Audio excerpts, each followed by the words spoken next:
Welcome back everyone. This is part 6 of subject verb agreement और आज मैं बहुत एक्साइटेड हूँ, बहुत ज़्यादा मुझे आज खुशी है और उसका रीज़न भी बहुत सॉलिड है। तो आइए देखते हैं रीज़न क्या है उसका। So there are many students who got selected in IBPS examination. Congratulations to everyone and let's see कौन कौन किनका सिलेक्शन हुआ है। ठीक है, आइए उनको एक बार देख लेते, जान लेते हैं। सबसे पहले है साक्षी अग्रवाल। ठीक है, इनका IBPS क्लर्क में सिलेक्शन हुआ है। ठीक है, PNB बैंक इनको मिली है। Congratulations to you. सेकंड है अनमोल कुलश्रेष्ठ, इनका बैंक ऑफ इंडिया में हुआ है। कंग्रेचुलेशंस अनमोल। तीसरी है अनु, इनका IBPS क्लर्क में हुआ है, इन्होंने बैंक स्पेसिफाई नहीं किया, कोई दिक्कत नहीं है। Congratulations to you too. Then Adarsh, इनका IBPS PO में हुआ है, इनका भी बैंक स्पेसिफिकेशन हमारे पास नहीं पहुंचा, लेकिन आपको भी बहुत बहुत बधाई है। Then Sunil, congratulations to you too, आपका IBPS क्लर्क में हुआ है। ठीक है, अब आप सोच रहे होंगे ये भाई साहब खुश हैं, ये क्यों रो रहे हैं? क्योंकि अब ये जॉब पे जाएंगे तो ये इनको खिला नहीं पाएंगे, इस वजह से ये दुखी हैं। ठीक, कोई दिक्कत नहीं, हम तो खुश है ना। हाँ, ये बच्चा थोड़ी देर बाद ना खुश हो जाएगा। ओके, आगे बढ़ते हैं। देन विवेक का सिलेक्शन हुआ है IPS PO में, आपको भी बहुत बहुत कंग्रेचुलेशंस। देन अक्षय उदावत का हुआ है बैंक ऑफ इंडिया में सिलेक्शन, आपको खूब खूब बधाई, आपको बहुत बहुत बधाई। देन मणिधर का सिलेक्शन हुआ है यूको बैंक में, कंग्रेचुलेशंस मैन। एंड रजत अग्रवाल, आपका हुआ है PO बैंक ऑफ इंडिया में और SBI क्लर्क, आपका दोनों में हुआ है, आपको बहुत सारी बधाइयाँ। फ्रेंड्स, अगले आप हो सकते हैं, बस आपको अपना हार्डवर्क जारी रखना होगा, है ना। किसी भी पॉइंट पे आपको लगे कि आप वीक हो रहे हैं तो आपको वापस अपने उस ड्रीम को याद रखना होगा जिसके लिए आपने फर्स्ट प्लेस पे इस कॉम्पिटिटिव एग्जाम को स्टार्ट किया था, है ना। आपने जो सपना देखा था बैंक PO या क्लर्क बनने का, उसको बस सामने रखिए और अगले आप हो सकते हैं। चलिए, इसी नोट पर मैंने आपको काफ़ी मोटिवेट कर दिया है, आपको काफ़ी मैंने, है ना, सक्सेस स्टोरीज मैंने दिखा दी हैं। बस, है ना, आपको अब, है ना, अपनी इस रेस में आगे बढ़ना शुरू कर देना चाहिए। Let's start with today session, लेकिन उसके पहले let's take this memory test कि पिछले सेशन जो हमने किए थे उनमें से कितनी बातें आपको याद रह गई हैं और उसमें क्या आप स्कोर करते हैं। ठीक है, तो आज मैंने थोड़ा सा इंटरेस्टिंग बनाने की कोशिश की है, इसको थोड़ा सा इंटरेक्टिव बनाने की कोशिश की है कि आप इसमें एंगेज करें। ठीक है, तो मैंने क्लॉक रखी हुई है, अब क्लॉक में 30 सेकेंड का टाइमर मैं लगाऊंगा और उसके बाद फिर हम इसको है ना समझेंगे। Okay, let's start.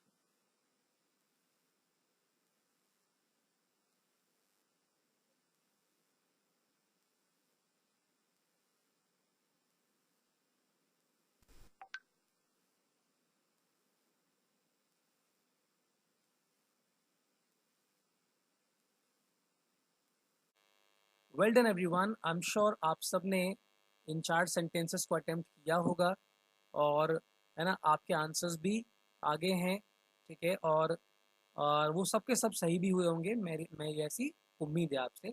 चलिए इनको समझते हैं क्या इनके आंसर्स है। ओके, तो करना क्या है, करना है आपको जो ऑप्शन दे रखे हैं A और B, आपको उनमें से चूज करना है कौन सा इस ब्लैंक में फिट होगा। ठीक है, तो सब्जेक्ट बचाना इंपॉर्टेंट है, तो सेंटेंस 1 में जो सब्जेक्ट है वो है फ्रॉग्स, फ्रॉग्स है प्लूरल, इसलिए इसका आंसर होना चाहिए B, क्रोक। ठीक है, S के बिना वर्ब होता है प्लूरल और S के साथ में वर्ब होता है सिंगुलर, तो सब्जेक्ट है इसमें फ्रॉग्स, तो इसलिए मुझे क्रोक का इस्तेमाल करना चाहिए। देन सेकेंड सेंटेंस में जो सब्जेक्ट है वो है प्लेस होल्डर और प्लेस होल्डर सिंगुलर है, इसलिए मुझे इसमें ऑप्शन A गैलप्स का इस्तेमाल करना चाहिए। हॉर्सेस प्लेस होल्डर का मतलब हॉर्स को होल्ड करने वाली जगह।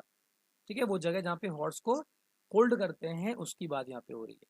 ठीक है, देन थर्ड में जो सब्जेक्ट है वो है हर्ड। ठीक है, और यहाँ पे जो वर्ब है वो होना चाहिए gallops. The herd of horses place holder gallops wildly across the field. आगे बढ़ते हैं फोर्थ। फोर्थ में है there place holder dash been many hurricanes this year. ठीक है, वहां पे जो प्लेस होल्डर है डैश बीन मैनी हरिकेन्स, उसने कई बार हरिकेन्स लाया है, मतलब कई बार तूफान आया है उसमें, है ना, हलचल हुई है। तो यहाँ पे प्लेस होल्डर जो है वो सब्जेक्ट है, तो इसका आंसर यहाँ पर हैज होना चाहिए। ठीक है, तो आई एम श्योर आप सभी के आंसर सही हुए होंगे, लेकिन एक लॉक एक्सरसाइज नहीं है, इसके अलावा अपने अपने पास 4 सेंटेंस और भी हैं, तो अगर आपने यहाँ पे मिस कर दिया हो कोई दिक्कत नहीं है, you have another chance also. Let's begin.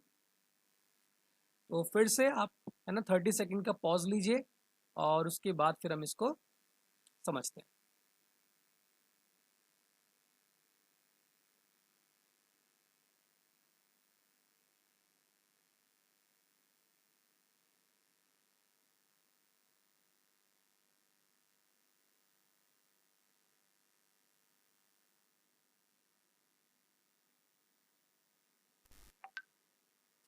Well done, everyone. Again, you have uh, submitted your answers well within the time frame.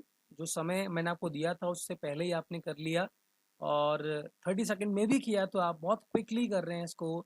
और जो एग्जाम को बीट करने के लिए टाइम चाहिए, ये बिल्कुल वही टाइम है। 30 सेकंड में 4 क्वेश्चन, बहुत बढ़िया स्पीड है। आइए इनके आंसर समझ लेते हैं। ओके, तो 5 में आपको शॉप्स और शॉप में चूज करना है। तो 5 में जो सब्जेक्ट है वो है वुमन, वुमन सिंगुलर है, इसलिए इसका आंसर होना चाहिए ए, शॉप्स। देन 6 में सब्जेक्ट है मैस्कट, मैस्कट सिंगुलर है, तो इसका आंसर होना चाहिए बी, वॉलंटियर्स। देन 7 में the hockey players and the mascot place holder, माने इसमें प्लेयर्स प्लूरल है और सिंगुलर प्लेस होल्डर भी सब्जेक्ट है, तो इसका आंसर होना चाहिए ए, वॉलंटियर। देन डी में बीच में और आ गया है, और का मतलब होता है वर्ब के पास, तो ये है वर्ब और पास में है प्लेस होल्डर जो कि सिंगुलर है, तो इसका आंसर होगा बी, वॉलंटियर्स। तो आई एम श्योर आपके आंसर्स आगे होंगे, है ना। टोटल 8 सेंटेंसेस थे, तो आप 8 में से 8 भी ला सकते हैं। अगर कुछ गलती हुआ तो फिर 7 भी सही स्कोर है, 6 भी सही स्कोर है। जो भी आप स्कोर लेकर आएंगे वो सब अच्छे स्कोर है, बशर्ते आपका सीखना नहीं रुके, है ना। आपको जो मैं समझाना चाहता हूँ वो आपको समझ में आ रहा हो, that means you are learning, which is a good sign. Okay, let's move ahead. So let's begin with today's session, है ना। आज का सेशन से शुरू करते हैं। अब तक हमने रिकैप किया, सक्सेस स्टोरीज देख ली, लेकिन हमें अब तो कुछ सीखना होगा ना। चलिए, सक्सेस स्टोरी से सब कुछ थोड़ी हो जाता है ना, खुद से भी कुछ करना होता है। तो मेमोरी हमने अपनी टेस्ट कर ली, अब बारी है आज का कुछ सीखने की। Let's begin. Okay, so rule number 18 को देखते हैं क्या है। तो it says words denoting a definite time, distance, amount takes singular verb, माने वो शब्द जो एक डेफिनेट टाइम को शो करते हैं, डेफिनेट डिस्टेंस को शो करते हैं, डेफिनेट अमाउंट को शो करते हैं, उनके साथ में सिंगुलर वर्ब आता है। माने आपको एक सिंगुलर वाली सेंस आनी चाहिए टाइम, डिस्टेंस या अमाउंट को देख के, तो आपको वर्ब सिंगुलर पुट करना है। ओके, एग्जाम्पल देखते हैं। 50 kilometres is a long distance. ठीक है, तो यहाँ पे हमने 50 किलोमीटर्स को वन बाय वन नहीं देखा, हमने एज अ होल देखा, उसको इकट्ठा करके देखा, तो वो क्या कहलाएगा, सिंगुलर सब्जेक्ट कहलाएगा। बस आपको नोटिस ये करना, ध्यान ये देना है कि यहाँ पे जो नाउन आप लिख रहे हैं किलोमीटर्स, उसका फॉर्म होना चाहिए प्लूरल। ठीक है, वर्ब आएगा सिंगुलर, लेकिन उसका फॉर्म होना चाहिए प्लूरल, तो इसलिए किलोमीटर नहीं होगा, किलोमीटर्स होना चाहिए। सेकंड एग्जांपल देखते हैं। 10,000 rupees is a huge amount, तो फिर से वर्ब आया सिंगुलर, और जो नाउन आया वो आया प्लूरल। लेकिन अब यहाँ पे नंबर के बाद में एक नाउन और भी यूज किया हुआ है, 1000। ठीक है, ध्यान रहे ये सिंगुलर होना चाहिए, ये प्लूरल मत कर देना, इसको थाउजेंड्स कर दोगे तो ये रॉन्ग हो जाएगा। ठीक है, एक बार फिर समझा देता हूँ मैं। दोनों में जो हमने पहले एग्जांपल जो है वो डिस्टेंस को शो करता है, दूसरा एग्जांपल है वो अमाउंट को शो करता है, और दोनों इस डेटा को एज अ होल ले रहे हैं, इसलिए आपका आंसर, आपका जो वर्ब है वो सिंगुलर होना चाहिए। लेकिन, है ना, इंग्लिश में सब कुछ एक जैसा कभी नहीं होता है। ठीक है, तो केस में सिचुएशन क्या है, अब यहाँ पे हैव आ गया, that is a plural verb. Why, तो यहाँ पे आपने स्पेंड माने खर्चा करने की बात की है, और खर्चे में आप हमेशा प्लूरल वर्ब का इस्तेमाल करेंगे। नाउन वैसे ही रहेगा, ठीक है, लेकिन आपका वर्ब हो जाएगा प्लूरल। बढ़ते हैं आगे। Rule number 19, let's see. Subjects such as mathematics, physics, economics, politics, civics, statistics take singular verb as subjects and plural verb when ability, understanding और सॉल्विंग इज मेंशन्ड। ठीक है, आपने मेरी अगर पिछली क्लासेस की हैं तो आपको ध्यान होगा मैंने इन ना वर्ड्स की, इन नाउन्स की मैंने बात की थी वहां पर। मैथमेटिक्स, फिजिक्स, इन सब के साथ में दिखते ये प्लूरल हैं, लेकिन इनके साथ में वर्ब सिंगुलर आता है। ठीक है, तो वहां पे मैंने जो रूल बताया था वो अधूरा था।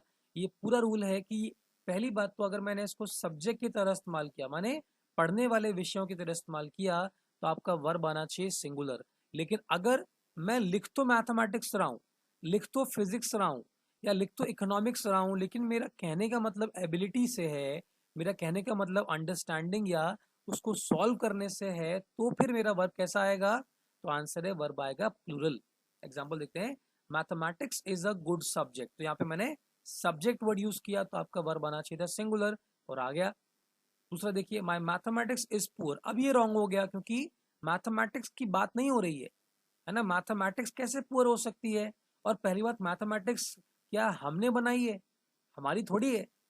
मैं कहता हूँ मेरी मैथमेटिक्स, ये क्या, ये सेंटेंस तो गलत हो गया ना फिर, है ना। मैथमेटिक्स में मेरी एबिलिटी, मेरी योग्यता, मेरी समझ, है ना, मेरी कैलकुलेशन, आप इनकी बात करना चाह रहे हैं ना, तो इसलिए गलत हो गया। आपको इस की जगह आर का इस्तेमाल करना चाहिए। ठीक है, समझ में आ गया?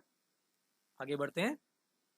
Rule number 20, it says the rich, the poor, the young, the old, the French, the English use to represent the whole community, class और group, so use the verb plural.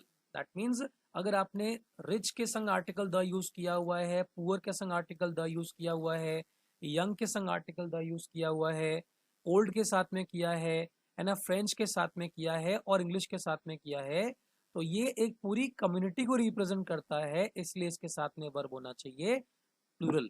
एक बात और ध्यान रखिएगा, इसमें ये जो वर्ड लिखे हुए हैं रिच, पुअर, ये सारे के सारे क्या हैं?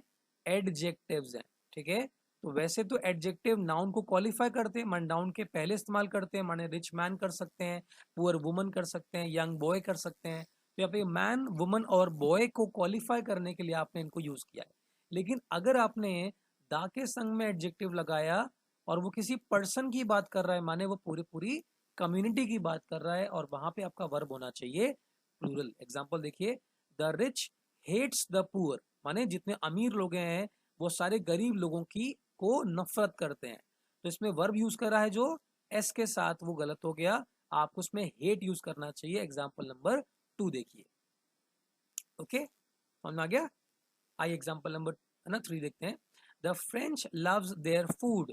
तो भाई यहाँ पे मैंने एक हिंट डाली दिया है, देर का मतलब होता है टू और मोर, दो या दो से ज्यादा लोग।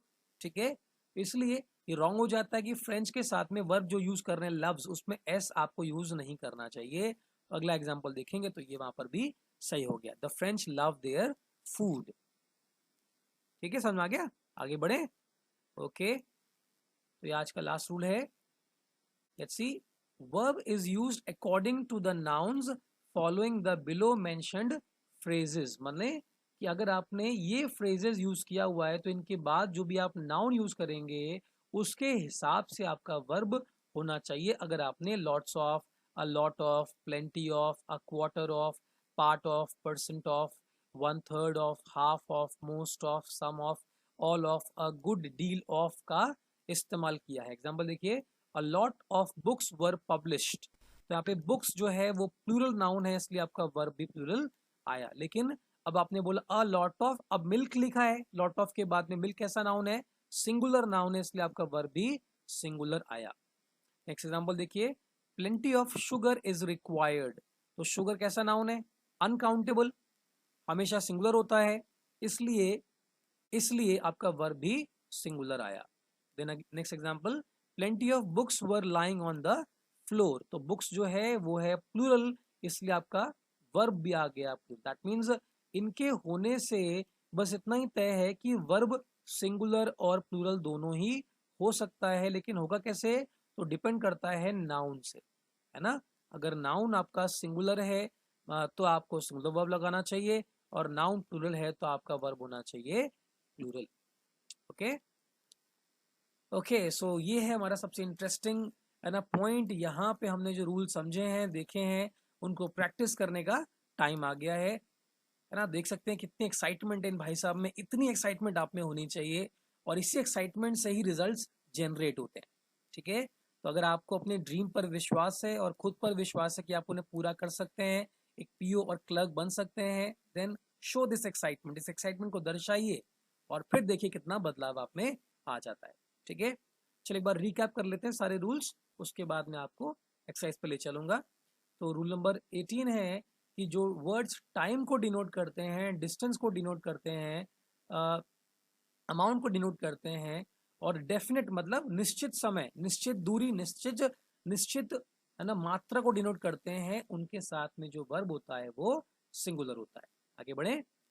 19, अगर आपने mathematics, physics, economics, politics, civics, statistics ऐसे नाउन का इस्तेमाल किया है तो इनके साथ में अगर आपने सब्जेक्ट के तरह इनको यूज किया है तो इनके साथ वर्ब होना चाहिए सिंगुलर। लेकिन अगर आप कहना चाहते हैं एबिलिटी, एबिलिटी, अंडरस्टैंडिंग, सॉल्विंग, लेकिन लिखा है मैथमेटिक्स या फिजिक्स, तो आपका वर्ब होना चाहिए प्लूरल। ठीक है, आगे बढ़ते हैं। देन 20, तो रिच, पुअर, यंग, ओल्ड ये सब एडजेक्टिव होते हैं, इनके संग आर्टिकल द लगाने का मतलब हुआ कि इनके साथ का वर्ब जो है वो होना चाहिए प्लूरल, क्योंकि ये पूरी कम्युनिटी, क्लास या ग्रुप को डिनोट करते हैं। ठीक है, अब एक बात तो मैं आपको समझा देता हूँ, अगर आपने द रिच लिखा हुआ है तो अपने मन में ही आप ये मान सकते हैं कि इसका मतलब यहाँ पर पीपल से है, किसी एक पर्सन से नहीं है। पीपल माने लोगों के साथ में है। और क्या लोगों के साथ में वर्ब सिंगुलर आता है? तो आंसर है नहीं, लोगों के साथ तो वर्ब हमेशा प्लूरल आता है। आगे बढ़ते हैं। देन 20, तो जो वर्ब है ना, वो होता है नाउन के हिसाब से अगर आपने नाउन के पहले इन फ्रेजेस का इस्तेमाल किया है। ठीक है, चलिए let's be excited about the exercise which is coming up and let's begin. Okay, तो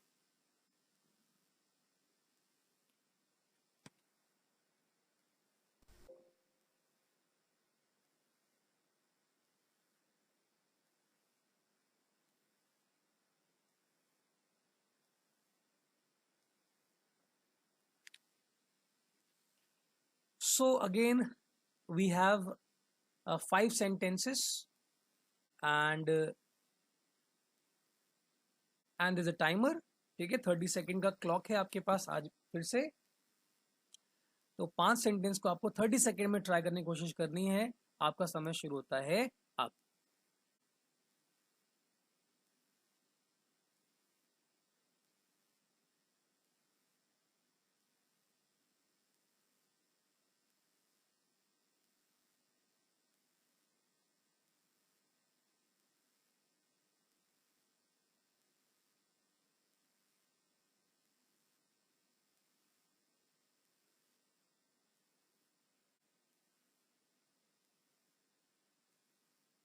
Okay, well done. You have completed the 5 sentences.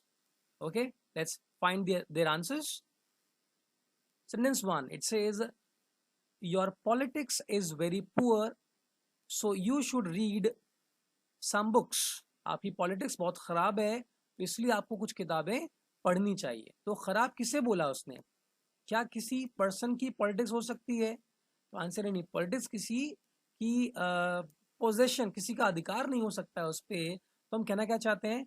Politics की अंडरस्टैंडिंग कह सकते हैं, पॉलिटिक्स की हम समझ कह सकते हैं, इसलिए इसमें इसकी जगह आपको आर का इस्तेमाल करना चाहिए। आगे बढ़ते हैं। The elite class have always exploited the downtrodden who has been the architect of a nation। ठीक है, जो एलिट क्लास है माने उच्च कोटि की जो क्लास है, उसने हमेशा डाउन ट्रोडन लोगों को, माने जो दरिद्र लोग हैं बिल्कुल, है ना, अगर मैं फूड चेन की बात करूं ह्यूमैनिटी की, तो वो उस चेन में सबसे नीचे जो हैं वो सड़ रहे हैं, उनको आप कहेंगे डाउन ट्रोडन। ठीक है, तो उनको हमेशा क्या किया? एक्सप्लॉइट किया हुआ है। और ये लोग कौन है? ये वो लोग हैं जिसने एक राष्ट्र को बिल्ड करने में अपना सहयोग दिया है, माने आर्किटेक्ट है ये। ठीक है, तो हमारे पास में दो वर्ब है, एक इधर हैव है और ये दूसरा हैज है। इस हैव का सब्जेक्ट है क्लास, इसलिए इस हैव की जगह आपको हैज यूज करना चाहिए। और यहाँ पे हैज का सब्जेक्ट जो है वो है डाउन ट्रोडन। ठीक है, वैसे तो हु सब्जेक्ट है, लेकिन हु किसके लिए आया हुआ है? डाउन ट्रोडन के लिए आया हुआ है, तो इसलिए आपको उसमें हैज की जगह हैव का यूज करना चाहिए। क्यों करना चाहिए? क्योंकि डाउन ट्रोडन एक एडजेक्टिव है और साथ में आर्टिकल द का इस्तेमाल हुआ है। आगे बढ़े। Sentence number 3, 1000 rupees are a small amount. याद करिए, अमाउंट हो है ना, कोई डिस्टेंस हो, टाइम हो, अगर आपने डेफिनेट वर्ड यूज किया हुआ है तो वर्ब होता है सिंगुलर। ठीक है, तो अब तक हमें एक भी सेंटेंस सही नहीं मिला। आगे देखते हैं। A lot of things have been said. तो अ लॉट ऑफ के बाद जो नाउन यूज किया है, थिंग्स प्लूरल है, इसलिए हैव का इस्तेमाल करना सही है।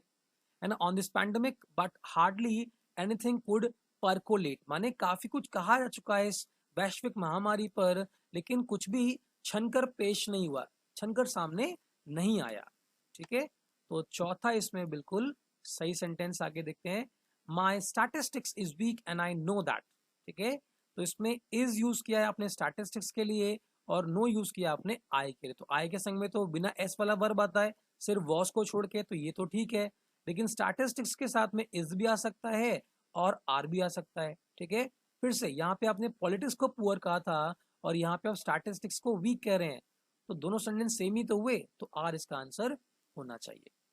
ठीक है, आई एम श्योर आपके आंसर्स मैच कर रहे होंगे, और नहीं कर रहे हो तो व्हाट्सएप पे, फेसबुक पे, जहां पर भी आप पहुंच सकते हैं वहां पे पहुंच के, है ना, आप मुझसे इसका सोल्यूशन समझ लीजिए। क्योंकि ये यूट्यूब तो वन वे कम्युनिकेशन है।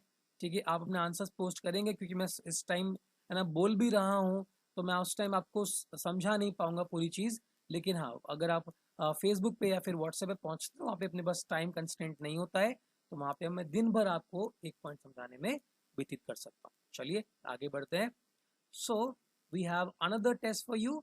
दिस इज सेट टू, है ना, फिर से वही काम करना है। 30 सेकेंड का टाइमर, है ना, 30 सेकेंड का टाइमर लगाइए और फिर से, है ना, जुट जाइए।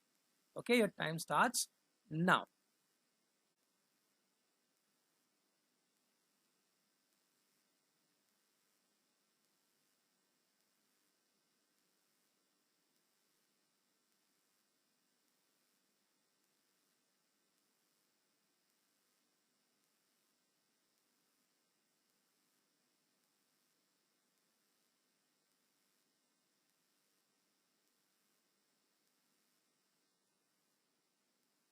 Okay, again well done, you have completed the set two also. And आपके आंसर्स भी, है ना, आ रहे हैं बहुत सही। आप अच्छा पढ़ रहे हैं, अच्छा सीख रहे हैं। चलिए इनको समझ लेते हैं। Okay, first sentence is 200 rupees are in my pocket. तो आप जिस रुपए की बात कर रहे हैं वो कलेक्टिव तो हुआ, वो डेफिनेट अमाउंट ही तो हुआ, तो इसलिए आपको आर की जगह इज का इस्तेमाल करना होगा। आपकी जेब में कितने रुपए हैं? तो बोलेंगे 200 रुपए हैं मेरी जो जेब में। तो हिंदी सेंटेंस बना ये तो हिंदी को देख के इंग्लिश हम नहीं बना सकते, लेकिन इंग्लिश में क्योंकि इंग्लिश में अलग चीजें होती हैं, अलग रूल चलते हैं, इसलिए आगे बढ़ते हैं। Example number 2, it says the economics of the world due to COVID-19 spread has been changed। ठीक है, इसमें बीन का इस्तेमाल करना गलत होगा, क्योंकि किसी ने बदला नहीं है, वो अपने आप बदल गई है। आप बोल रहे हैं कोविड-19 के फैलाव की वजह से वर्ल्ड की जो इकोनॉमिक्स है वो चेंज हो गई है। ठीक है, आप जरा सोच के देखिए, इकोनॉमिक्स का मतलब होता है अर्थशास्त्र। तो ये तो एक विषय है, पढ़ने वाला विषय। तो क्या ये विषय बदल गया है कोविड-19 के फैलने से? क्या सिलेबस बदल गया है? नहीं ना, सिलेबस तो नहीं बदला। उसका मतलब कुछ और कहना चाह रहा होगा। तो इकोनॉमिक्स से संबंधित क्या हो सकता है? That is economic. ठीक है, हम इसमें इकोनॉमिक वर्ड का इस्तेमाल कर सकते हैं। इकोनॉमिक स्टेबिलिटी वर्ड यूज कर लीजिए। ठीक है, जो भी स्टेबिलिटी थी, आर्थिक स्थिति थी, उसकी बात कर लीजिए, है ना। हम यहाँ जोड़ सकते हैं इकोनॉमिक फ्रंट कह सकते हैं, इकोनॉमिक स्टेचर कह सकते हैं, आप कुछ भी कह सकते हैं इकोनॉमी से जुड़ा हुआ। इसलिए इसमें हैज की जगह, ठीक है, बीन तो लगाना गलत था, लेकिन जो इसमें असल एरर है वो है हैज की जगह हैव होना चाहिए। Okay, let's move ahead. Then third, पहले ये 5 के ऊपर से मिटा देते हैं। ओके, चलिए। Third says the blind have an upper hand in sound listening in comparison with a normal man as they have minimum of distraction in their life। माने जो ब्लाइंड हैं, जो अंधे हैं, उनको अपर हैंड होता है ना। साउंड लिसनिंग का मतलब यहाँ पे नहीं है साउंड को सुनना, ठीक है, यहाँ पे मतलब है अच्छा सुनना, बढ़िया सुनना, ठीक है। इस अगर आपने आपसे किसी ने कहा the baby is sleeping soundly, इसका मतलब क्या, शोर मचा के सो रहा है क्या बच्चा, नहीं ना। इसका मतलब है कि बच्चा गहरी नींद में सो रहा है। ओके, उसका अंदर क्या हुआ कि यहाँ पे कंपैरिजन हो रहा है कि एक ब्लाइंड से, मतलब ब्लाइंड अंधों से कंपैरिजन हो रहा है नॉर्मल मैन का, कि अगर दोनों में कंपेयर किया जाए तो ज्यादा ढंग से कौन सुन सकता है, वो है ब्लाइंड, ठीक है। तो ब्लाइंड के साथ आपका वर्ब यूज हुआ है हैव। ब्लाइंड क्या होता है, एडजेक्टिव होता है। आर्टिकल द का इस्तेमाल किया, माने हैव का इस्तेमाल, बिल्कुल सही है। आगे बढ़ते हैं, कुछ और देखते हैं वर्ब इसमें है क्या। नॉर्मल मैन के बाद में दे लिखा हुआ, दे के साथ में हैव यूज किया हुआ, ये भी सही है। तो तीसरा हमारा आंसर क्वेश्चन मतलब सही है। आगे बढ़ते हैं fourth, most of the news these days do not cater to real issues, ठीक है। लगभग जितनी भी न्यूज हमारे पास आती है उसका ज्यादा से ज्यादा जो हिस्सा है इन दिनों, वो असल मुद्दों पर चर्चा नहीं करता है। कौन करता है, न्यूज नहीं करता, माने समाचार नहीं करता है। न्यूज कैसा नाउन है, सिंगुलर नाउन है, तो इसलिए आपको डू की जगह डज का यूज करना चाहिए, ठीक है। देन 5 पढ़ते हैं, 2 hours journey is very tiring, 2 घंटों की जो जर्नी है बहुत थकावट वाली होती है। तो गलती इसमें क्या हो गई कि जो जर्नी है वो नाउन है, उसके पहले आर्स नहीं होगा, बिना एस के लगाइए, 2 hour जर्नी होना चाहिए, ठीक है। तो आई एम श्योर ये 5 भी आपके सही हुए होंगे। चलिए, है ना, इसी के साथ में सेशन को हम एंड करते हैं। आप सबको बहुत बड़ा थैंक यू है कि आप इतना ज़्यादा एक्टिव पार्टिसिपेट करते हैं, है ना, आप इतना बढ़िया तरीके से रिस्पांस देते हैं। दिल खुश हो जाता है, क्योंकि एनर्जी हम लोगों को तो तभी मिलेगी ना। मैंने क्या कहा था आपसे कि ये एक वन वे कम्युनिकेशन है, जिसमें सिर्फ मैं बोल रहा हूँ, आपकी आवाज़ इसमें नहीं आ रही है, ठीक है। लेकिन उसके बाद भी आपके पास कितने सारे ऑप्शंस हैं जहाँ पे अपनी आवाज़ हम तक आप पहुँचा सकते हैं, और कुछ लोग रेगुलरली पहुँचा रहे हैं, है ना। उसमें से शिवानी जी हैं, उसमें से हर्षिता जी हैं, मान सर हैं, है ना, दिया जी हैं उसमें, है ना। मैं कुछ नाम भूल रहा हूँ तो आप, है ना, उसमें मुझे बता दें कमेंट करके कौन है, तो मैं वहाँ पे आपको रिप्लाई कर सकता हूँ, ठीक है। तो चलिए इसी तरह सीखते रहिए, और मैं कहा ना नेक्स्ट कैन बी यू, अगले आप भी हो सकते हैं, जो उस लिस्ट में, जो मैंने लिस्ट आपको बताई ना सक्सेस स्टोरी वाली, उस लिस्ट में अगला नाम आपका भी हो सकता है। तो चलिए इसी के साथ take very good care of yourself and bye bye.